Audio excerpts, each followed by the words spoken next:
एक गांव में राम प्रकाश नाम का व्यक्ति था जिसकी बेटी को 5 साल की उम्र में ही कैंसर हो गया था। कई डॉक्टरों को दिखाने और इलाज कराने पर भी उसमें से किसी तरह का सुधार नज़र नहीं आ रही थी। होते होते एक रात कैंसर ने उसकी जान ले ली। उस बच्ची की जान रात के को करीब 1 बजे हुई। उसी रात को पास में एक गांव की मोहिनी नाम को एक ट्रक ने टक्कर मार दी थी। मोहिनी के परिवार वालों ने उसे पूरी विधि के साथ उसका अंतिम संस्कार किया। अब बच्ची के परिवार वाले ने भी उसे दफनाने के लिए जंगल की तरफ निकले। जंगल जाते समय अचानक से उस लड़की के शरीर में हलचल हुई। सभी हैरान हो गए कि मृत लड़की के शरीर कैसे हिल रहा है। थोड़ी ही देर में लड़की जिंदा हो गई और उसके परिवार वालों ने खुशी खुशी उसे अपने साथ घर ले आए।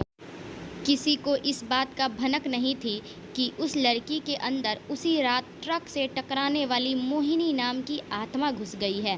बच्ची जब से मौत से लौटकर आई थी तब से ही वह उदास और चुपचाप एक कोने में बैठी रहती थी। एक दिन उसकी माँ ने उसे खुद अपने हाथों से खाना खिलाया और मामा के घर ले जाकर जाने की बात कही। खाना खिलाकर उसे अच्छे से तैयार करके उसे वो अपने मायके ले गई। रास्ते में वो बच्ची जैसे ही उस ट्रक के हादसे वाली जगह पहुंची तो उसने अपनी माँ को कहा कि मेरा गांव इधर है। माँ ने उसकी बात पर बिल्कुल गौर नहीं किया और उस बात को हंसी में टाल दिया।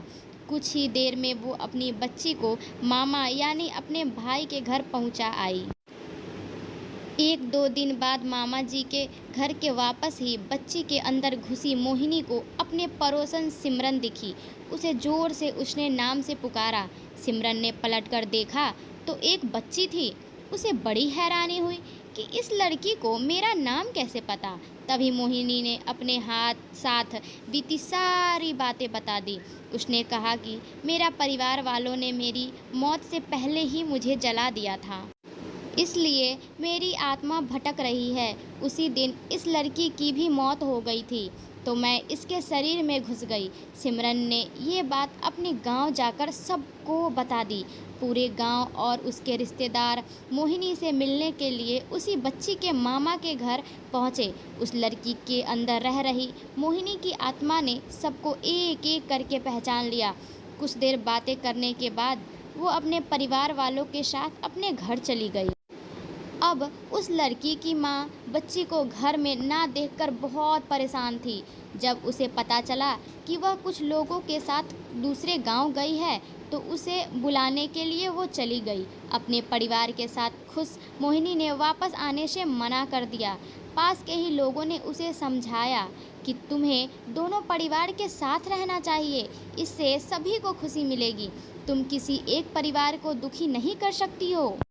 इस बात को सुनने के बाद लड़की के शरीर में रह रही मोहिनी अपने माँ के साथ वापस आने के लिए राजी हो गई। अब वो दोनों परिवार के साथ खुशी खुशी रहने लगी। कहानी से सीख, जल्दबाजी में किया गया है कार्य अधूरा रह जाता है, इसलिए कोई भी कार्य करने से पहले उसे अच्छे से देख परख लेना चाहिए। तो प्लीज़ मेरी वीडियो को सब्सक्राइब करो भाई, मेरे चैनल को सब्सक्राइब कर लिया करो।